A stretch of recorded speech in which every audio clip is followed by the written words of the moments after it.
કેમ છો વિદ્યાર્થી મિત્રો? આગળના લેક્ચરમાં આપણે બંધકોણ વિશેનો અભ્યાસ કર્યો હતો. ત્યાંથી હવે આપણે આગળ વધીએ. તેના પછીનો જે ટોપિકનો અભ્યાસ કરવાનો છે તે છે બંધ લંબાઈ.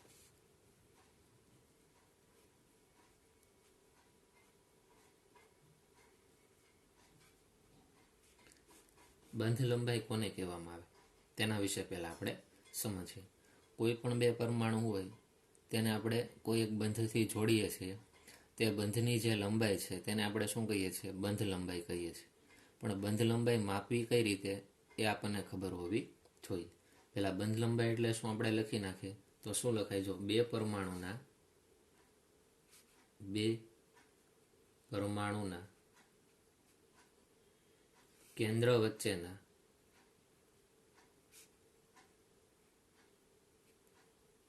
અંતરને બંધ લંબાઈ કહે છે. શું કીધું?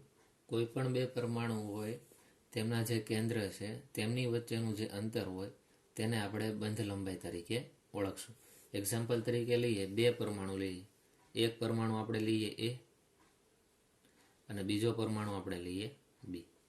તો પરમાણુ એ એનું કેન્દ્ર અને પરમાણુ બી એનું કેન્દ્ર, તેની વચ્ચેનું જે આપણને અંતર મળે, બરાબર, બે પરમાણુના કેન્દ્ર વચ્ચેના અંતર, આનું કેન્દ્ર અને આનું કેન્દ્ર બંને વચ્ચેનું જે અંતર હોય તેને આપણે શું કહેશું? બંધ લંબાઈ દ્વારા દર્શાવશું. અથવા તો બીજી રીતે દર્શાવીએ, જો તો કે આ પહેલો પરમાણુ છે એ, તેનું કેન્દ્ર અહીંયા આપણે દર્શાવીએ, જો આનું કેન્દ્ર છે, અને બીજો પરમાણુ આપણે બી લઈએ. કયો લઈએ? બી. બરાબર, તેનું કેન્દ્ર માનો કે અહીંયા હોય તો બીજો પરમાણુ આ રીતે આપણે બનાવી શકાય. આ બીજો પરમાણુ છે, બરાબર, બી, અને બીનું કેન્દ્ર અહીંયા છે. તો આ બંનેના કેન્દ્ર વચ્ચેનું જે અંતર મળે, આ બંનેના કેન્દ્રો વચ્ચેનું જે અંતર મળ્યું તે અંતરને આપણે બંધ લંબાઈ દ્વારા દર્શાવશું. શું કહેવાય તેને? બંધ લંબાઈ કહેવાય. એટલે શું કીધું? કોઈ પણ બે પરમાણુ લેશો અને તેમના કેન્દ્રો અને તેમની વચ્ચેનું આ જે અંતર છે તે અંતરને બંધ લંબાઈ તરીકે ઓળખવામાં આવે. હવે અમુક બાબતો આપણને ખબર હોવી જોઈએ, તે આપણે જોઈએ. પહેલી બાબત, જો પરમાણુની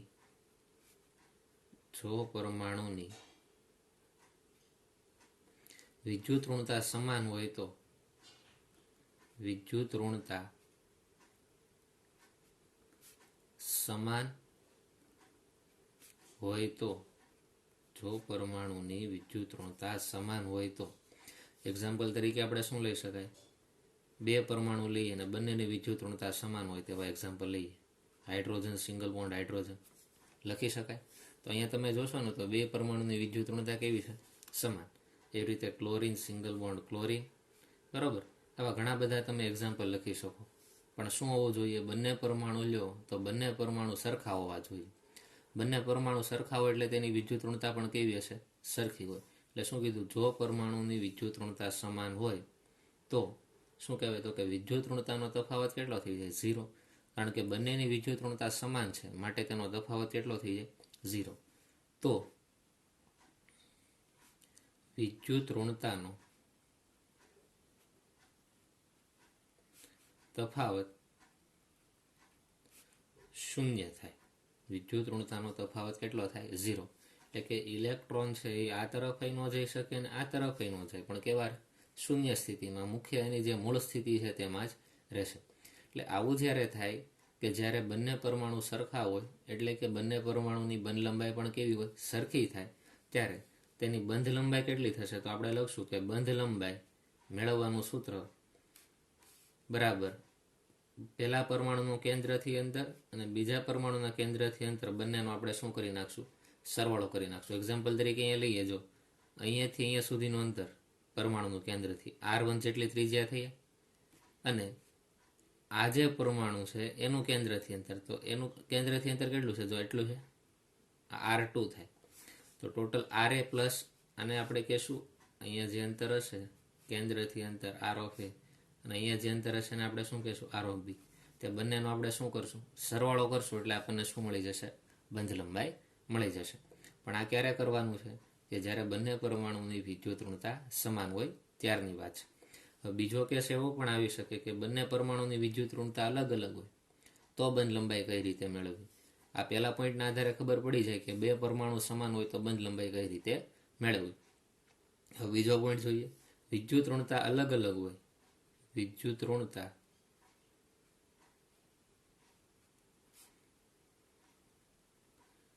અલગ અલગ હોય, વિદ્યુત ઋણતા કેવી હોય, અલગ અલગ હોય. એટલે કે શું, વિદ્યુત ઋણતાનો તફાવત અહીંયા શૂન્ય નહીં થાય. તો વિદ્યુત ઋણતાનો તફાવત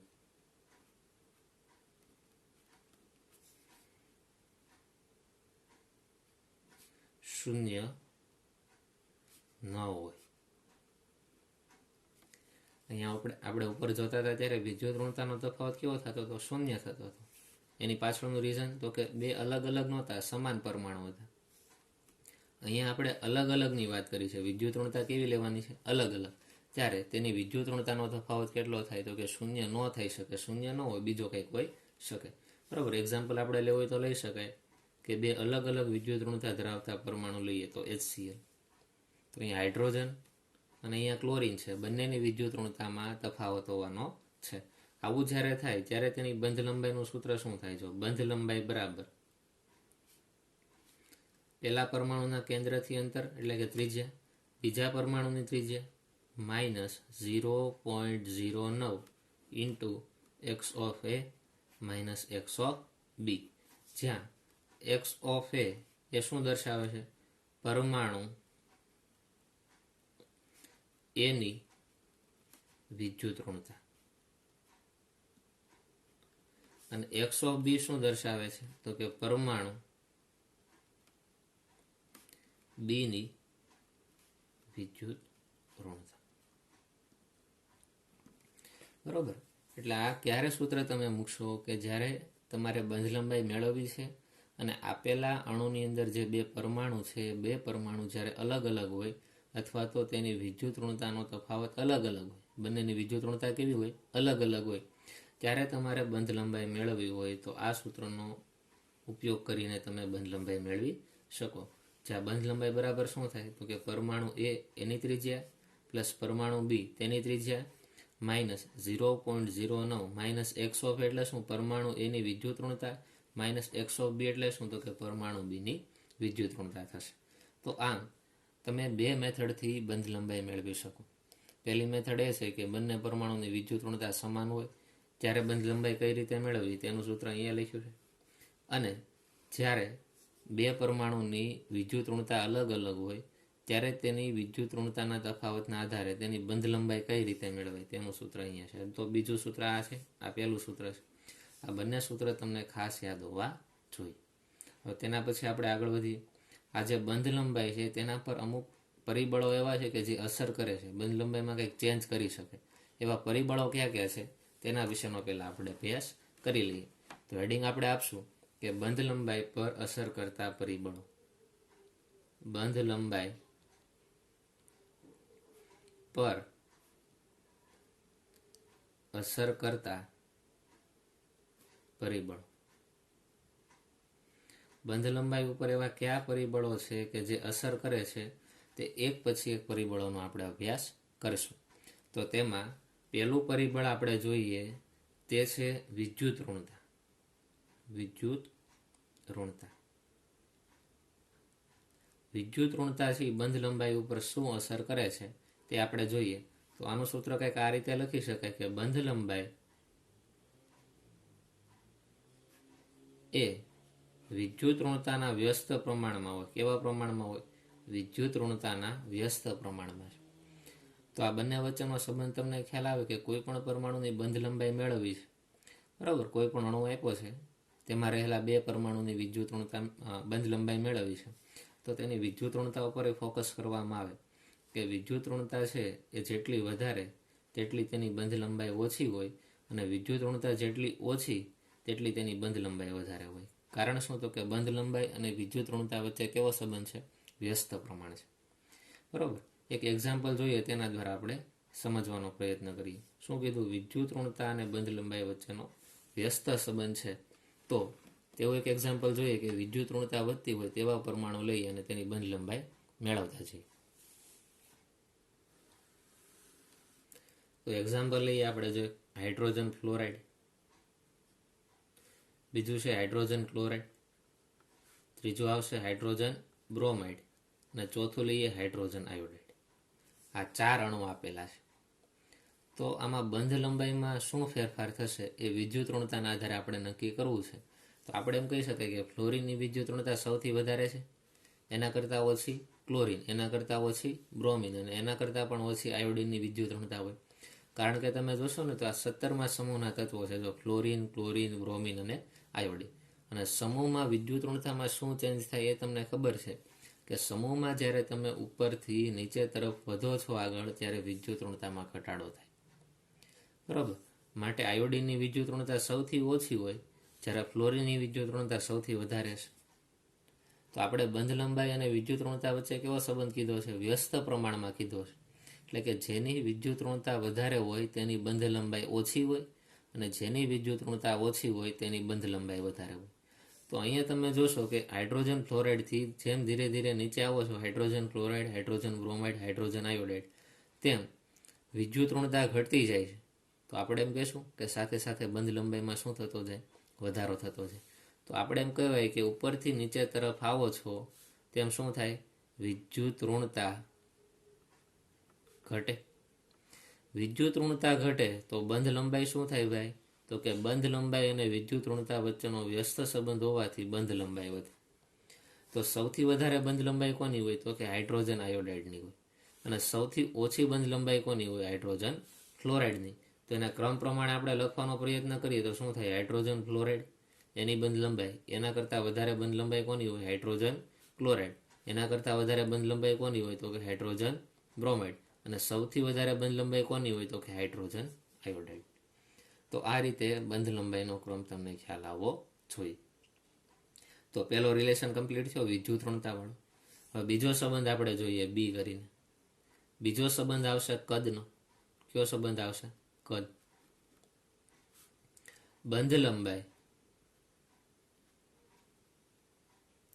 એ કદના સમપ્રમાણમાં હોય. આ સૂત્ર યાદ રાખજો. જો બંને સૂત્રો અલગ અલગ થયા. વિદ્યુત ઋણતા હોય તો બંધ લંબાઈ વ્યસ્ત પ્રમાણમાં હોય, કદ હોય તો બંધ લંબાઈના સમપ્રમાણમાં હોય. એટલે કે જેમ કદ વધતું જાય તેમ બંધ લંબાઈ વધતી જશે. બરાબર, જેમ કદ હોય એમાં વધારો થતો જાય તેમ બંધ લંબાઈમાં શું થતો જાય? વધારો. પછી આવર્ત કોષ્ટકમાં આપણે જોઈએ તો પણ આપણને ખ્યાલ આવે કે સમૂહમાં ઉપરથી નીચે તરફ જઈએ છીએ તેમ પરમાણુના કદમાં વધારો થતો જાય અને ડાબી બાજુથી જમણી બાજુ તરફ જઈએ તેમ કદમાં શું થતો જાય? ઘટાડો થતો જાય. એટલે ખાસ ધ્યાન રાખો. તો હવે આપણે હાઇડ્રોજન સાથેના અમુક સંયોજનો લઈએ. એક્ઝામ્પલ તરીકે જો ઓક્સિજન, સલ્ફર, સેલેનિયમ અને ટેલુરિયમ આ એક જ સમૂહના તત્વો છે ને? તમને ખ્યાલ છે કે ઓક્સિજન, સલ્ફર, સેલેનિયમ અને ટેલુરિયમ એ 16મા સમૂહના તત્વો છે. યાદ છે? આ કેટલામાં સમૂહના તત્વો છે? 16મા સમૂહના તત્વો. આના આપણે હાઇડ્રેટ લઈએ છો. એટલે કે હાઇડ્રેટ એટલે શું? તો કે આની હાઇડ્રોજન સાથે પ્રક્રિયા કરીએ તો એક શું બને? જો H2, આમાંથી શું બને? H2S, આમાંથી શું બને? H2SD અને આમાંથી શું બને? H2T. આ પ્રકારના આ 16મા સમૂહના હાઇડ્રેટ હોય. હવે બંધ લંબાઈનો રિલેશન આપણે જોવો છે. તો હવે તમને ખ્યાલ આવી જાય. જો સમૂહ 16ની વાત કરીએ છીએ, ઉપરથી નીચે તરફ જઈએ છીએ. ઉપરથી નીચે તરફ ગયા તેમ શું કીધું? તો કે સમૂહમાં ઉપરથી નીચે તરફ જાઓ કદમાં વધારો થાય અને જેમ ધીરે ધીરે ઉપરથી નીચે તરફ ગયા એમ કદ મોટા થતા ગયા તેમ બંધ લંબાઈ વધતી ગઈ. કારણ શું? તો કે બંધ લંબાઈ અને કદ વચ્ચેનો સમપ્રમાણતાનો સિદ્ધાંત છે. બરાબર, સમપ્રમાણના સમપ્રમાણમાં હોય. બંધ લંબાઈ એ કદના સમપ્રમાણમાં હોય એમ બોલાય ને? બરાબર. તો આપણે શું કહેશું? તો કે કદમાં વધારો થતો જાય અને કદમાં વધારો થતો જાય. જો કદ વધે તો સામી બંધ લંબાઈ કેવી થાય? વધે. તો આપણે એમ કહીએ કે H2O, H2S, H2SC અને H2T. તો કે અહીંયા જે કદ હશે એ નાના હોય ઓક્સિજનના. બરાબર, માટે તેની બંધ લંબાઈ ઓછી હોય. પણ જેમ તમે સમૂહમાં ઉપરથી નીચે તરફ જાઓ ટેરુલિયમ, તો એના કદ મોટા થઈ જાય. તો H2T એમાં ટેરુલિયમ પરમાણુનું કદ વધી ગયું. કદ વધ્યું માટે તેની બંધ લંબાઈ વધી. તો આની બંધ લંબાઈ ઓછી હોય, જ્યારે આની બંધ લંબાઈ કેવી હોય? વધારે. એટલે સમૂહમાં તમે ઉપરથી નીચે તરફ જાઓ તેમ બંધ લંબાઈ વધતી જશે. તો અહીંયા આપણે બંધ લંબાઈનો ક્રમ જોઈએ તો શું થાય? સૌથી ઓછી બંધ લંબાઈ H2Oની, એના કરતાં વધારે H2S, એના કરતાં વધુ H2SE, અને એના કરતાં પણ વધારે કોની હોય? H2Tની જોવા મળશે. તો આ રીતે આપણે બે રિલેશન કમ્પ્લીટ કર્યા કે વિદ્યુત ઋણતા અને બંધ લંબાઈ વચ્ચેનો શું સંબંધ છે, અને વિદ્યુત બંધ લંબાઈ અને કદ વચ્ચેનો શું સંબંધ છે. આના પછી આપણે આગળ વધીએ, ત્રીજો પોઈન્ટ જોઈએ. જો તેના પછીનો ત્રીજો પોઈન્ટ સી, બંધ ક્રમાંક. બંધ ક્રમાંકની વાત કરવી છે. તો બંધ લંબાઈ અને બંધ ક્રમાંક વચ્ચેનો શું સંબંધ છે? તો લખીએ કે બંધ લંબાઈ એ બંધ ક્રમાંકના વ્યસ્ત પ્રમાણમાં હોય. કેવા પ્રમાણમાં હોય? વ્યસ્ત પ્રમાણમાં જોવા મળે છે. બરાબર. બંધ ક્રમાંક જેટલો વધે, એટલે કે સિંગલ બોન્ડ હોય, ડબલ બોન્ડ હોય, ટ્રિપલ બોન્ડ હોય, જેમ બંધની સંખ્યા વધે તેમ સામે બંધ લંબાઈ ઘટે. એકબીજા વચ્ચેનો વ્યસ્ત પ્રમાણ છે, એટલે કે એક વધે એટલે સામેનો સી ઘટશે, આ ઘટે તો સામેનું શું થાય? વધે. તો આ બંને વચ્ચેનો રિલેશન તમને ખાસ ખબર હોવી જોઈએ. એક્ઝામ્પલ જોઈએ. જો કાર્બન કાર્બન વચ્ચે સિંગલ બોન્ડ હોય, કાર્બન કાર્બન વચ્ચે ડબલ બોન્ડ હોય, અને કાર્બન કાર્બન વચ્ચે ટ્રિપલ બોન્ડ હોય. આ રીતના આપણી પાસે કોઈ સંયોજનો આપેલા છે. તો આનો બંધ ક્રમાંક કેટલો છે? 1. આનો બંધ ક્રમાંક કેટલો છે? 2. અને આનો બંધ ક્રમાંક કેટલો છે? 3. તો અહીંયા ઓછો ધીરે ધીરે વધતો જાય છે બંધ ક્રમાંક. બંધ ક્રમાંક વધતો જાય, બરાબર. બંધ ક્રમાંક જો વધે તો બંધ લંબાઈ ક્યું થાય? તો કે ઘટે. તો આપણે કહીશું કે આનો બંધ ક્રમાંક ઓછો છે, આના કરતાં વધારે બંધ ક્રમાંક આનો હોય, અને સૌથી વધારે બંધ ક્રમાંક કાર્બન ટ્રિપલ બોન્ડ કાર્બનનો છે. જેનો બંધ ક્રમાંક ઓછો તેની બંધ લંબાઈ વધુ. તો આની બંધ લંબાઈ કેવી હશે? વધુ. આનો બંધ ક્રમાંક વધુ છે માટેની બંધ લંબાઈ કેવી હશે? ઓછી. તો આની બંધ લંબાઈની વાત કરીએ તો કાર્બન કાર્બન સિંગલ બોન્ડ હોય તેની બંધ લંબાઈ થાય 1.54 એંગસ્ટ્રોમ. કેટલી છે? 1.54 angstrom. Carbon carbon double bond છે તેની વચ્ચેની બંધ લંબાઈ થાય 1.34 એંગસ્ટ્રોમ. અને કાર્બન કાર્બન વચ્ચે આ જે 3 બંધ છે તેની બંધ લંબાઈ થાય 1.20 એંગસ્ટ્રોમ. તો આ કિંમતના આધારે તમે જોઈ શકો છો કે એકલ બોન્ડ હોય ત્યારે બંધ લંબાઈ વધારે હોય. કેટલી છે? 1.54. અને 3 બોન્ડ હોય ત્યારે બંધ લંબાઈ ઘટી છે. કેટલી થઈ ગઈ? 1.20. તો આના આધારે તમને ખ્યાલ આવશે કે જેમ બંધ ક્રમાંકની કિંમત વધુ તેમ બંધ લંબાઈ કેવી છે? ઓછી. અહીંયા જો બંધ ક્રમાંક 1 જ છે, અહીંયા બંધ ક્રમાંક 3 છે. બંધ ક્રમાંકની કિંમત ઓછી તો બંધ લંબાઈ કેવી? આ વધારે. બંધ લંબાઈની નિશાની દર્શાવે છે. અને અહીંયા બંધ ક્રમાંક વધી ગયા માટે બંધ લંબાઈ કેવી થઈ ગઈ? ઘટી ગઈ. જો વેલ્યુ જુઓ, 1.54 છે ને અહીંયા કેટલી છે? 1.20. તો આના આધારે તમને ખ્યાલ આવી શકે કે બંધ લંબાઈ કોની વધારે છે અને કોની ઓછી હોય. તમને બંધ ક્રમાંક ખ્યાલ આવી જાય, તમને સ્ટ્રક્ચર ઉપરથી જ ખબર પડી જશે, બરાબર, કે કોનો બંધ ક્રમાંક શું છે. એના ઉપરથી તમે નક્કી કરી શકો કે કયા અણુ અથવા તો આયનની બંધ લંબાઈ વધારે હોય અને કોની ઓછી હોય. પછી આપણે જોઈએ જો બીજું એક્ઝામ્પલ આમાં જ, કાર્બન સિંગલ બોન્ડ નાઇટ્રોજન. કાર્બનની ટોટલ 4 વેલેન્સી હોય એટલે અહીંયા 3 અને આ ચોથી 4 વેલેન્સી થઈ. નાઇટ્રોજનની 3 હોય તો 1, 2 અને આ 3.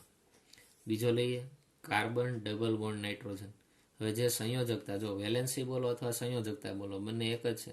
સંયોજકતા બોલો અથવા ઇંગ્લિશમાં એને શું બોલે? વેલેન્સી બોલે. કાર્બનની સંયોજકતા કેટલી હોય? 4. એમાંથી 1 અને 2, 2 તો પૂરી છે, આ 3 અને 4.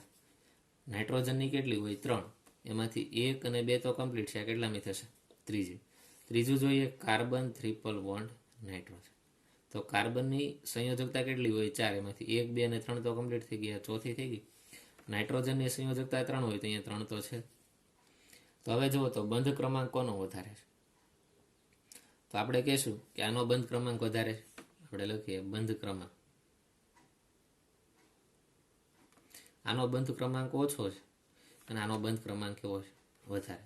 તો બંધ લંબાઈની વાત કરી દઈએ તો બંધ લંબાઈ શું થાય? જો તો વ્યસ્ત પ્રમાણમાં હોય. બંધ ક્રમાંક ઓછો તો આની બંધ લંબાઈ વધુ, બંધ ક્રમાંક વધુ તો આની બંધ લંબાઈ ઓછી, બરાબર.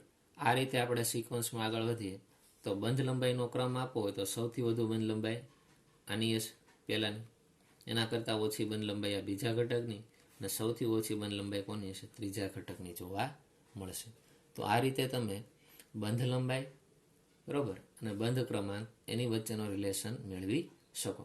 ટોટલ 3 રિલેશન થયા કે બંધ લંબાઈ એનો પેલો કયો રિલેશન આવશે તો કે વિદ્યુત ઋણતા સાથેનો સંબંધ, કે બંધ લંબાઈ છે વિદ્યુત ઋણતાના વ્યસ્ત પ્રમાણમાં હોય. પછી આપણે બીજું શું જોયું? કદ વિશેનો સંબંધ. તો કદ વિશેનો સંબંધ શું છે તો કે બંધ લંબાઈ છે કદના કેવા પ્રમાણમાં છે? સમપ્રમાણમાં છે. અને ત્રીજું આપણે જોયું બંધ ક્રમાંક, કે બંધ લંબાઈ એ બંધ ક્રમાંકના કેવા પ્રમાણમાં છે? વ્યસ્ત પ્રમાણમાં હોય. વિદ્યુત ઋણતા કમ્પ્લીટ કર્યું, કદ સાથેનો રિલેશન કમ્પ્લીટ કર્યો, અને બંધ ક્રમાંક સાથેનો રિલેશન પણ અહીંયા કમ્પ્લીટ થયું. તેના પછીનું આપણે છેલ્લી બાબત જોઈએ. 3 બાબત આપણે જોઈ ગયા: વિદ્યુત ઋણતા, કદ અને બંધ ક્રમાંક. હવે બંધ લંબાઈ અને સંકરણ વચ્ચે શું સંબંધ છે આપણે જોઈએ. સંકરણની વાત કરીએ. ચોથો પોઈન્ટ આવશે સંકરણ. તો જો બંધ લંબાઈ છે એ એસ કક્ષકનો કેટલો ભાગ છે તેના ઉપર આધાર રાખે ને તેના વ્યસ્ત પ્રમાણમાં હોય. છેદમાં એસ કક્ષકનો ભાગ કેટલો છે તેના ઉપર આધાર રાખશે. બરાબર. અને તેના કેવા પ્રમાણમાં છે? વ્યસ્ત પ્રમાણમાં હોય. એસ કક્ષકનો ભાગ એટલે શું? તો પહેલા આપણે સંકરણ સમજવું પડે ને. આપણી પાસે અલગ અલગ સંકરણ હતા કે SP સંકરણ, SP2 સંકરણ અને SP3 સંકરણ. તો આના આધારે આપણે સમજવાનો પ્રયત્ન કરશું. તો જો તેમાં એસ કક્ષકનો ભાગ કેટલો હોય તો કે SP સંકરણ હોય તો એમાં એસ અને પી એમ બે જ કક્ષકો છે. તો બંનેનું કેટલો ભાગ હોય તો કે 50% એસ કક્ષક હોય, 50% પી કક્ષક. આમ એસ કક્ષકનો ભાગ 50% છે. બરાબર. આમ એસ કક્ષકનો કેટલો ભાગ છે તેના આધારે આપણને ખબર પડશે. તો આપણે એક ચાર્ટ દ્વારા સમજીએ તો વધારે ખ્યાલ આવે. તો અહીંયા આપણે લખીએ સંયોજન, અહીંયા લખશું તેનું સંકરણ. પછી આગળ વધીએ. અહીંયા એસ કક્ષકનો ભાગ સૂત્રમાં જોઈએ છે ને, એટલે ત્રીજી લાઈનમાં આપણે લખીએ એસ કક્ષકનો ભાગ કેટલો હોય. અને છેલ્લે જોઈએ બંધ લંબાઈ. તો સંયોજનની વાત કરીએ તો કાર્બન કાર્બન સિંગલ બોન્ડ વાળું પહેલા લઈ લે, પહેલું સંયોજન. હવે કાર્બનની બીજી જે સંયોજકતા બાકી હોય તેને દર્શાવી દઈએ. તો કાર્બનની આ કાર્બન છે તેની આ પહેલી સંયોજકતા, આ બીજી, આ ત્રીજી અને આ ચોથી. આ કાર્બનની વાત કરીએ તો આ પહેલી સંયોજકતા, બીજી, ત્રીજી અને આ ચોથી. તો કાર્બન તમે જોશો કે આ કાર્બનનું સંકરણ કેવું થાય. જો આ કાર્બનનું સંકરણ કેવું થાય તો કે સિગ્મા બંધની જેટલી સંખ્યા હોય ને એટલી કક્ષકો સંકરણમાં ભાગ લેતી હોય. તો સિંગલ બોન્ડ હોય એ હંમેશા કેવો બોન્ડ હોય? સિગ્મા બોન્ડ હોય. તો આ કાર્બન પાસે ટોટલ સિગ્મા બોન્ડની સંખ્યા કેટલી? તો તમે સિંગલ બોન્ડ જેટલા હોય ને એની સંખ્યા ગણી લો, એટલા સિગ્મા બોન્ડ હોય એમ દર્શાવી શકાય. તો આ કાર્બન પાસે સિંગલ બોન્ડ છે આ એક, આ બીજો સિંગલ બોન્ડ, આ ત્રીજો અને ચોથો. એનો અર્થ એવો કે 4 સિંગલ બોન્ડ છે. કેટલા? 4 ટોટલ બંધ બનાવે છે. તો સંકરણમાં કુલ 4 કક્ષકો ભાગ લેતી હોય. જેટલા બંધ બને તેટલી કક્ષકો સંકરણમાં ભાગ લે છે. બરાબર. તો 4 કક્ષકો સંકરણમાં ભાગ લે તો તેમાં કેવું સંકરણ થાય તો કે એમાં એક એસ કક્ષક હોય અને 3 પી કક્ષક હોય. એમ કુલ 4 કક્ષકોના સંકરણથી SP3 પ્રકારનું સંકરણ પ્રાપ્ત થશે.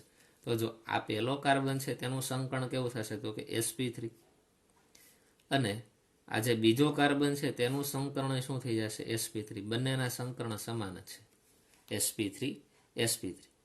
તો એસ કક્ષકનો ભાગ કેટલો હોય? આ કાર્બનમાં એસ કક્ષકનો ભાગ કેટલો હોય? જો તો આ પહેલો કાર્બન છે એમાં SP3 સંકરણ થયું તો તેમાં એક એસ કક્ષક છે અને 3 પી કક્ષક છે. ટોટલ 4 કક્ષકો છે.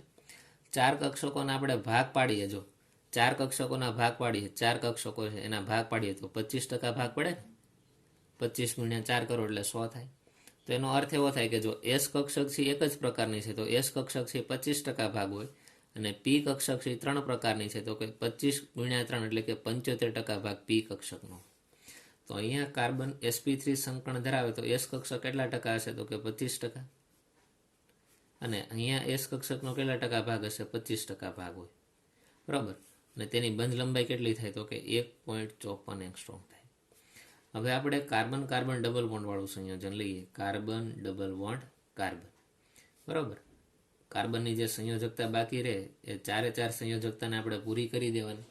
હવે જો આ કાર્બનનું સંકરણ કેવું થાય? સિગ્મા બંધને ધ્યાનમાં લેવાના છે, પાઈ બંધને સંકરણમાં ધ્યાનમાં લેતા નથી, કારણ કે પાઈ બંધ છે એ સંકરણમાં કોઈ દિવસ ભાગ લેતા નથી. તો જો આ પહેલો સિગ્મા બોન્ડ, આ બીજો સિગ્મા બોન્ડ, અને આને આપણે ત્રીજો સિગ્મા બોન્ડ કહીએ. આ બોન્ડ તો પાઈ બોન્ડ થઈ ગયું. તો 3 સિગ્મા બોન્ડ છે. ટોટલ કેટલા છે? 3 સિગ્મા બોન્ડ છે. તો સંકરણ કેવું થાય? તો કે ટોટલ 3 કક્ષકો સંકરણમાં ભાગ લેતી હોય તો એમાં એક s કક્ષક આવશે અને 2 p કક્ષક. આમ કુલ 1 અને આ 2, તો 3 કક્ષકો સંકરણમાં ભાગ લેશે. તો આ કાર્બનનું સંકરણ કેવું થઈ ગયું? તો કે sp2. સેમ આ કાર્બનનું સંકરણ કેવું થઈ જશે? sp2. હવે જો તો આમાં s કક્ષકનો કેટલો ભાગ હોય? ટોટલ 3 કક્ષકો છે ને, 3 કક્ષકોના આપણે ભાગ પાડવા છે.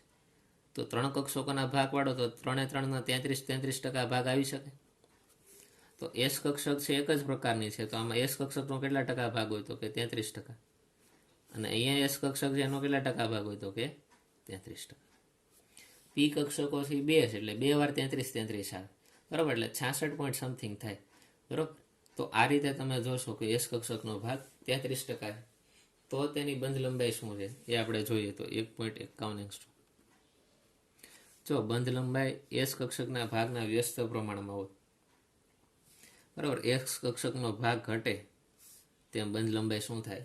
વધે, બરાબર. એ ખાસ ધ્યાન રાખો. આગળ વધીએ તો અહીંયા તમે જોઈ શકો છો s કક્ષકનો અહીંયા 33% ભાગ છે અને અહીંયા 25% ભાગ છે. તો અહીંયા ભાગ ઓછો છે ને, s કક્ષકનો ભાગ ઘટ્યો તો આની બંધ લંબાઈ શું વધી? અહીં 1.51 જ છે, અહીંયા જો વધારે છે 1.54. ત્રીજું આપણે જોઈએ કાર્બન ટ્રિપલ બોન્ડ કાર્બન. તો જેટલી વેલેન્સી ખાલી અહીંયા મૂકી દઈએ તો કાર્બન કેટલા સિગ્મા બોન્ડ બનાવે? તો કે આ પહેલો સિગ્મા બોન્ડ અને આ બીજો સિગ્મા બોન્ડ. કારણ કે બીજા 2 બોન્ડ હશે તો પાઈ બોન્ડ હોય, બરાબર. કાર્બન કાર્બન હોય તો કોઈ પણ 2 પરમાણુ વચ્ચે 2 બંધ અથવા તો 3 બંધ હોય, એમાંથી એક બંધ હોય એ સિગ્મા હોય અને બાકી જે વધે એ કેવા હોય? પાઈ હોય. તો આમાંથી એક ધારી લઈએ, માનો કે એક આ સિગ્મા બોન્ડ છે તો બાકીના 2 કેવા છે? પાઈ. તો આ કાર્બન પાસે સિગ્મા બોન્ડની સંખ્યા કેટલી? તો એક સિગ્મા, આ બીજો સિગ્મા. ટોટલ 2 સિગ્મા બોન્ડ હોય એટલે સંકરણ કેવું થાય? તો કે 2 કક્ષકો ભાગ લે, એક s હશે ને એક b. તો આ કાર્બનનું સંકરણ થાય sp. આ કાર્બનનું સંકરણ શું થઈ જશે? sp પ્રકાર. હવે જો તો અહીંયા 2 કક્ષકો જ રહી ને, એક s અને એક p. તો 100% હોય એના 2 સીધા ભાગ પડી જાય. તો s કક્ષક કેટલા ટકા હશે? તો કે 50%. અને અહીંયા s કક્ષક કેટલા ટકા હશે? તો કે 50% જોવા મળશે. તો આના આધારે બંધ લંબાઈની વાત કરીએ તો કેટલી એમાં થાય? તો કે 1.37 એંગસ્ટ્રોમ. કેટલી જોવા મળે છે? 1.37 એંગસ્ટ્રોમ. તો આ રીતે તમે જોઈ શકો છો કે s કક્ષકનો ભાગ જેમ વધતો જાય, જો અહીંયા 25% ભાગ હતો, અહીંયા 33% ભાગ થયો, અહીંયા 50% ભાગ થયો. જેમ s કક્ષકનો ભાગ વધતો જાય તેમ શું થાય? s કક્ષકનો જેમ ભાગ વધે તેમ બંધ લંબાઈ ઘટે, અને s કક્ષકનો ભાગ જેમ ઘટે તેમ બંધ લંબાઈ વધે. 2 વિરોધમાં છે. s કક્ષકનો ભાગ વધે તો આ ઘટે, s કક્ષકનો ભાગ ઘટે તો આ વધે, બરાબર. ઘટે તો વધશે, વધશે તો ઘટશે, ધ્યાન રાખો. તો જો તો અહીં s કક્ષકનો ભાગ 25% હતો, પછી વધીને કેટલો થયો? 33%. અહીંયા વધીને કેટલો થયો? 50%. તો ધીરે ધીરે s કક્ષકનો ભાગ વધ્યો ને, s કક્ષકનો ભાગ વધ્યો એટલે બંધ લંબાઈમાં ઘટાડો થાય. તો તમે જોશો ને ઉપરથી નીચે તરફ આવો તેમ s કક્ષકનો ભાગ જેટલો વધતો જાય તેમ અહીંયા બંધ લંબાઈ ઘટતી જાય. જો અહીંયા 1.54 એંગસ્ટ્રોમ હતી, ઘટીને કેટલી થઈ ગઈ? 1.51 એંગસ્ટ્રોમ. અને હજી પણ ઘટીને કેટલી થઈ ગઈ? 1.37 એંગસ્ટ્રોમ થઈ ગઈ. તો આ રીતે સંકરણ પણ બંધ લંબાઈ ઉપર ખાસ અસર દર્શાવે છે. તો તમને બંધ લંબાઈ ના સાથે સંબંધ ધરાવતા હોય તેવા સૂત્રો પણ ખબર પડી કે વિદ્યુત ઋણતા, કદ, બંધ ક્રમાંક અને સંકરણ, આ 4 બાબત છે એ બંધ લંબાઈ ઉપર શું અસર કરી શકે એ તમને ખાસ ખબર હોવી જોઈએ. બીજા તમને હોમવર્કમાં આપું છું તે જોઈએ. જો આ 3 તમને ખ્યાલ આવશે. ચોથો આપું છું કાર્બન સિંગલ બોન્ડ કાર્બન, અહીંયા ડબલ બોન્ડ છે. કાર્બનની વેલેન્સ અહીંયા પૂરી કરીશ, 1 2 આ 3 અને આ 4. આ કાર્બનની વેલેન્સી 1 2 3 અને આ 4.